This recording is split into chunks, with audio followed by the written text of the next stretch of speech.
Assalamu alaikum. Welcome to the lecture series of statistical physics और statistical thermodynamics कह सकते हैं। अगर आपने फार्मूला की डेरिवेशन मैक्सवेल बोल्ट्जमैन के लिए नहीं देखी तो आप प्रीवियस लेक्चर में देख सकते हैं। आज हम उससे रिलेटेड एक एग्जांपल करेंगे। कीप इन माइंड सेम यही एग्जांपल हमने बोज आइंस्टाइन के फार्मूला डेरिवेशन के बाद भी की है, फर्मी डिराक के लिए भी की है। सेम वही एग्जांपल है, ठीक है। अब देखें, कंसीडर हमने क्या है, हमारे पास 6 पार्टिकल्स हैं that the permitted that the ये अगेन मैंने रिपीट कर, permitted energy levels are equally spaced and that there are 3 energy states in each level. अब हर लेवल में हमारे पास 3 एनर्जी स्टेट्स हैं, मतलब means g j is equal to 3 है। Take the energy level as E0 is equal to 0, E1 is equal to 1, E2 is equal to 2E and so on। 6 energy level हैं तो हमने 6E तक जाना है। Assume that the energy of the system is 6E। Energy भी बता दी है उसने। If the particles are indistinguishable and the system obeys Maxwell Boltzmann statistics। यार ये मैंने ना यहाँ पे ये डिस्टिंग्विशेबल है, ठीक है, इसको ना आप सेट कर लेना, ठीक है। पार्टिकल्स इस स्टेटिस्टिक्स में डिस्टिंग्विशेबल होते हैं, ये मैंने गलती कर दी है, ठीक है। कॉपी पेस्ट में जल्दी में बंदा कॉपी पेस्ट करता है ना, ठीक है। मैंने पूरा एग्जांपल को कॉपी करके पेस्ट कर दिया और ये लास्ट वाली लाइन चेंज कर दी और आगे सॉल्व खुद की है, ठीक है, ये ना कहना कि सॉल्व नहीं की। अब ठीक है, इसमें हमने 3 चीज़ें कैलकुलेट करनी है। थर्मोडायनामिक प्रोबेबिलिटी कैलकुलेट करनी है, हर माइक्रोस्टेट की, एवरेज ऑक्यूपेशन नंबर फाइंड करना है, ठीक है, हर लेवल का, and find sum of average occupation number, ठीक है। एवरेज ऑक्यूपेशन नंबर फाइंड करने के बाद उनका सम भी फाइंड करना है। ये 3 चीज़ें हमने फाइंड करनी है, जैसा कि हम पीछे भी करते आए हैं। अब पहले तो हमारे पास क्या है, मैक्सवेल बोल्ट्जमैन स्टैटिस्टिक्स है, तो इसके लिए हमने मैक्रो स्टेट्स बनाने हैं। अब मैक्रो स्टेट्स की जो डेफिनेशन है वो मैंने लेक्चर 3 में बताई थी कि चाहे पार्टिकल्स डिस्टिंग्विशेबल हों या इनडिस्टिंग्विशेबल हों, मैक्रो स्टेट्स हम सेम बना सकते हैं। सिर्फ फर्मी डायराक के लिए हमारे पास थोड़ी सी चेंजिंग आएगी कि उसके लिए एक स्पेसिफिक कंडीशन है कि जो हमारे पास पार्टिकल्स हैं वो जी जे से ज़्यादा नहीं हो सकते, ठीक है। मींस उसके लिए अगर जी जे यहाँ पे 3 है तो यहाँ पे 3 से ज़्यादा इस एनर्जी लेवल में पार्टिकल्स हम नहीं रख सकते। तो बाकी हमारे पास जो मैक्रो स्टेट्स होती हैं ना वो सेम होती हैं। इसको ना एक रफ कंसेप्ट है, आप इस चीज़ को माइंड में बिठा लें कि जब आपने मैक्रो स्टेट्स बनानी है तो आपने ये ख्याल करना है कि ये पार्टिकल्स ना मेरे पास इनडिस्टिंग्विशेबल हैं मैक्रो स्टेट्स बनाने के लिए। तो आपने अब टोटल एनर्जी है हमारे पास 6E। अब अगर मैं एक पार्टिकल को, ठीक है, 6 लेवल पे रखता हूँ तो सिस्टम की एनर्जी है 6E, तो पार्टिकल इस सिस्टम की एनर्जी 6E, इस पार्टिकल रखने से 6E पूरी हो जाती है। अब 5 पार्टिकल्स बचते हैं, अगर मैं उसको किसी लेवल 1 पे रखता हूँ तो ये एनर्जी क्या बन जाएगी, 6E प्लस 1E 7E बन जाएगी, जो कि हमारे पास क्या है, कंट्राडिक्शन है, सिस्टम की एनर्जी से इंक्रीज कर जाएगी। लेकिन हमने इस चीज़ को क्या है फॉलो करना है कि जो पार्टिकल्स को इस तरह अरेंज करना है वो सिस्टम की एनर्जी से ज़्यादा ना बन सके। अब मुझे 5 पार्टिकल्स 0 एनर्जी लेवल पे रखने पड़ेंगे। ये हर लेवल के अंदर 3 स्टेट्स बनी हुई हैं, जी जे इज इक्वल टू 3, ये माइंड में रखना है। अब देखें, अगर मैं 6 पे और पार्टिकल रखा हूँ तो मेरे पास repetition of this macro state हो जाएगी। अब मैं आता हूँ 5 पे, अगर मैं एक 5 पे एक पार्टिकल रखता हूँ तो इसकी एनर्जी क्या है, 5E बन गई है। अब मुझे एक E चाहिए तो मैं एक पार्टिकल को 1E पे रख दूंगा, तो ये सिस्टम की एनर्जी हो गई पूरी। 4 पार्टिकल्स को मैं कहाँ पे, 0 एनर्जी लेवल पे रख दूंगा। अब नेक्स्ट अगर मैं 5 पे रखता हूँ तो अगेन मुझे एक 1 पे रखना पड़ेगा, जो कि अगेन रेपिटेशन बन जाएगी। ठीक है, मैं इस पे ज़्यादा टाइम नहीं लगाता। अब नेक्स्ट आ जाते हैं लेवल 3 पे, ठीक है। ये मैक्रो स्टेट 3 बन रही है और 4th लेवल पे हैं, ठीक है। 4th पे एक पार्टिकल रखता हूँ तो उसकी एनर्जी 4 है, और एक लेवल 2 पे रखता हूँ तो 6 पूरी हो गई। इसी तरह एक 4th पे रखता हूँ और 2 पार्टिकल्स को लेवल 1 पे रखता हूँ, अगेन एनर्जी पूरी हो गई। लेकिन यहाँ पे भी लेवल 4 पे पार्टिकल है, यहाँ पे भी 4 पे है, लेकिन उनकी रेपिटेशन नहीं है। क्यों? क्योंकि यहाँ पे एक पार्टिकल 2 पे रख दिया और यहाँ पे 2 पार्टिकल 1 पे रख दिए, मुझे एनर्जी सिस्टम की पूरी करनी है। नेक्स्ट मैंने इसी तरह मैक्रो स्टेट्स बनती जाएंगी। ये मैंने जब बोज आइंस्टाइन की एग्जांपल की थी तो 6 की 6 मैक्रो स्टेट के लिए मैंने ये बना के दिखाई थी, ठीक है। फुल डिटेल से समझाइए, वो आप वहाँ से समझ सकते हैं। अब मैं ये समझता हूँ कि आपने ये कंसेप्ट पीछे से मेरी वो एग्जांपल देखी हुई है, ठीक है। तो मैक्रो स्टेट्स हमने बना ली, कितनी मैक्रो स्टेट्स बनी? 11 मैक्रो स्टेट्स बनी। अब हमने ईच मैक्रो स्टेट की थर्मोडायनामिक प्रोबेबिलिटी निकालनी है। तो थर्मोडायनामिक प्रोबेबिलिटी कैसे निकालेंगे, ये हम इसका फार्मूला जानते हैं, ठीक है। प्रीवियस लेक्चर में हमने इसको डिराइव भी किया है। तो हम हर मैक्रो स्टेट के लिए इसका फार्मूला देखेंगे। As we know the thermodynamic probability for Maxwell-Boltzmann statistics is given as, हमने क्या देखा था, omega k is equal to n factorial into multiply, ये सिंबल क्या करता है कि ये आगे जो टर्म्स हैं वो हर लेवल के लिए आपस में मल्टीप्लाई होती जाएंगी। अब मैं मैक्रो स्टेट 1 को सबसे पहले हमने देखना है, k इज इक्वल टू 1, उसकी थर्मोडायनेमिक प्रोबेबिलिटी निकालनी है। तो वो अब हम निकालने लगे हैं। 6 पार्टिकल्स हैं, n का फैक्टोरियल क्या है, 6 का फैक्टोरियल हो जाएगा, ठीक है। अब हम क्या करते हैं, जे लेवल 1 से स्टार्ट करते हैं या लेवल 5 से कह लें, जहां से आपका दिल करे आप स्टार्ट कर सकते हैं। अब देखें मैं स्टार्ट कर रहा हूं लेवल 6 से, पीछे सारे आहिस्ता आहिस्ता। पहले लेवल 6 पे देखें, जी जे तो वैल्यू फिक्स है, 3 है हमें पता है। और लेवल 6 पे कितने पार्टिकल्स हैं, एक पार्टिकल है जी, एक पार्टिकल है। तो इसकी पावर एन जे हमने करना है। एन जे क्या डिनोट करता है कि इस लेवल जे, अब हम क्योंकि लेवल मैक्रो स्टेट क्या ली हुई है, 1 ली हुई है, तो यहाँ पे एन जे के डिनोट कर दें, ठीक है। एन जे के, यहाँ पे भी एन जे के, ये क्या डिनोट करेगा कि एक हम जो लेवल देख रहे हैं उसकी मैक्रो स्टेट भी एक सेम होगी, ठीक है। मैक्रो स्टेट 1 के लिए हम देख रहे हैं। अब देखें कहाँ एक पार्टिकल है, तो मैं 3 की पावर 1 कर दूंगा और एन जे के फैक्टोरियल। अब यहाँ पे n की वैल्यू 1 है, एक पार्टिकल है तो 1 का फैक्टोरियल आ जाएगा।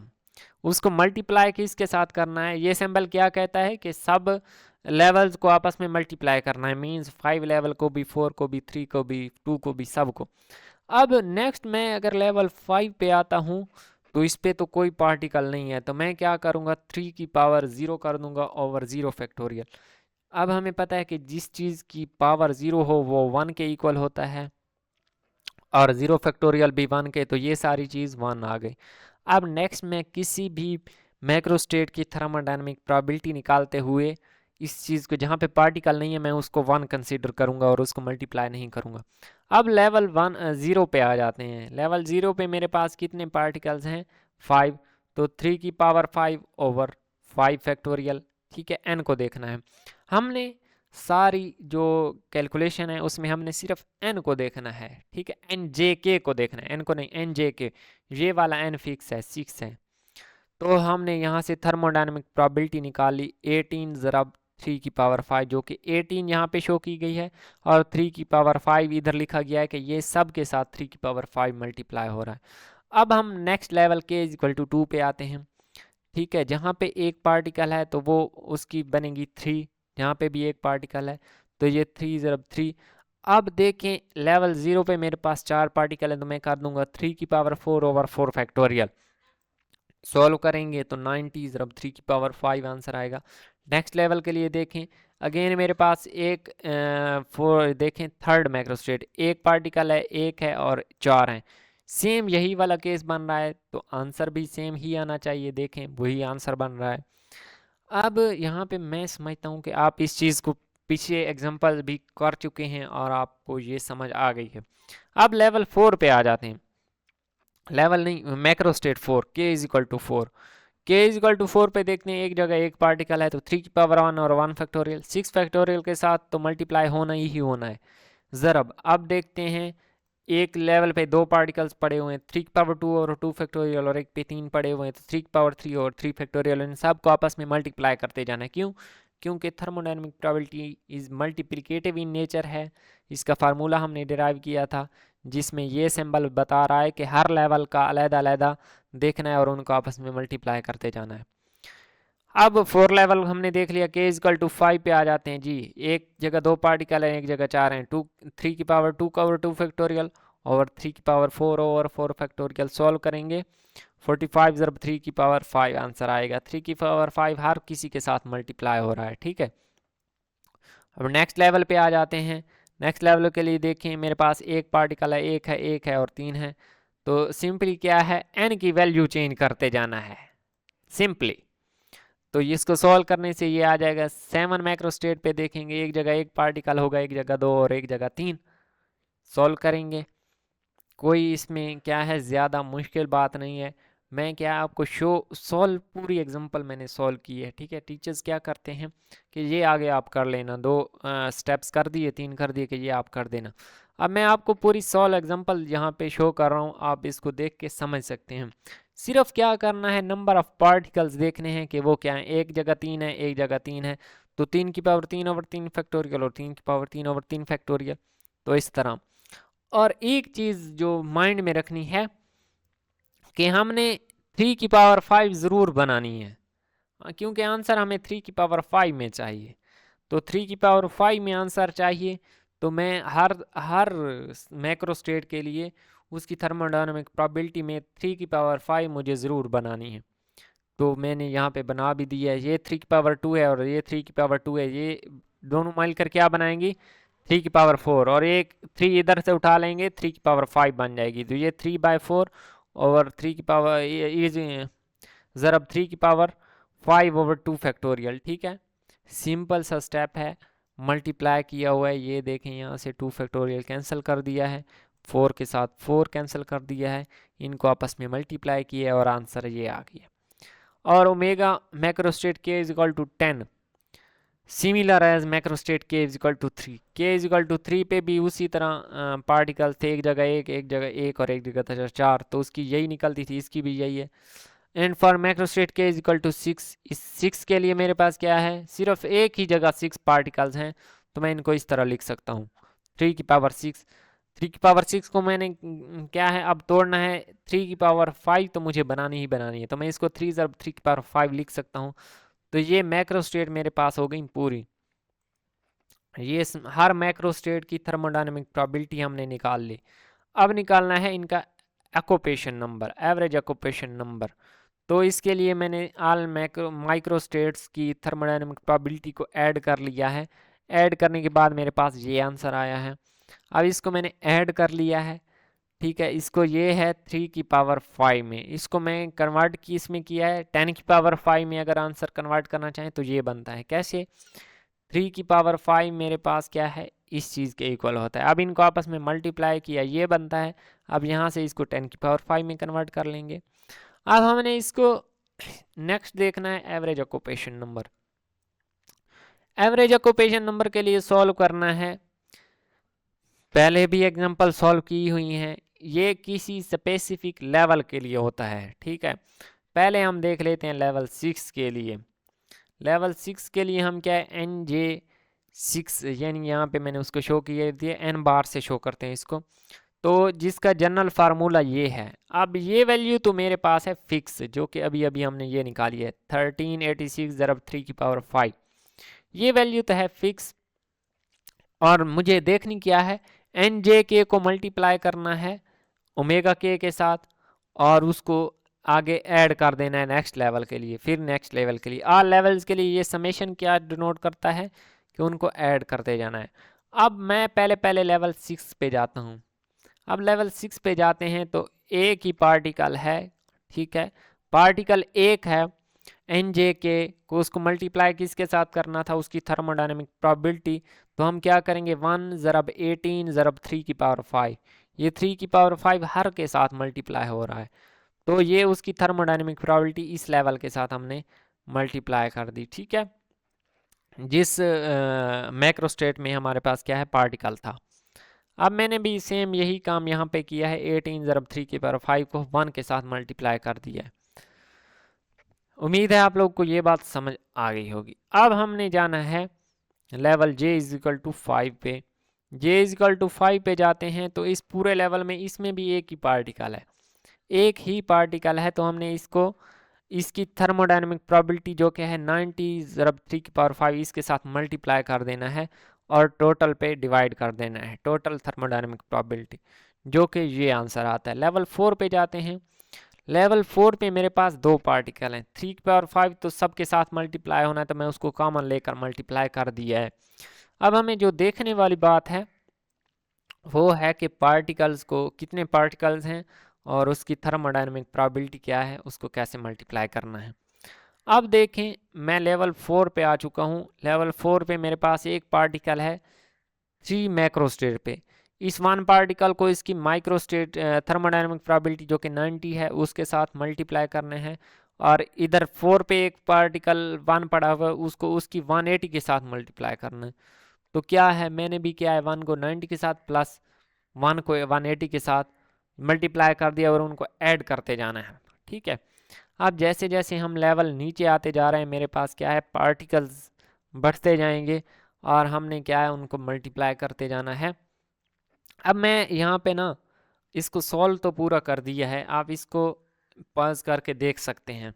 आपने करना क्या है कि हर मैक्रोस्टेट के करस्पॉन्डिंग जो पार्टिकल जिस मैक्रोस्टेट पे पड़ा हुआ है उसको उसकी थर्मोडायनेमिक प्रोबेबिलिटी के साथ मल्टीप्लाई करना है, और देन उसी लेवल में देखना है क्या किसी और मैक्रोस्टेट पे कोई पार्टिकल पड़ा हुआ है तो उसको उसकी थर्मोडायनेमिक प्रोबेबिलिटी के साथ मल्टीप्लाई करते जाना है और आगे ऐड करते जाना है।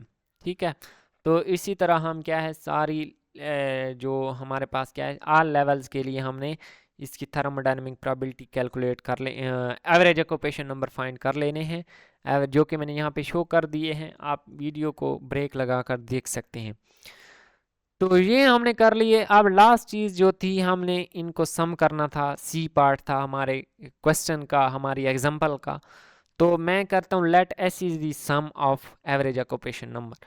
तो जितने भी एवरेज ऑक्यूपेशन नंबर हैं सबको मैंने ऐड कर दिया है, तो आंसर बनता है 6.008, जो कि अप्रॉक्सीमेटली इक्वल टू 6 है। तो जैसा कि पीछे हमने एग्जांपल सॉल्व की है वहाँ भी हमने यही कंक्लूजन निकाला था कि जो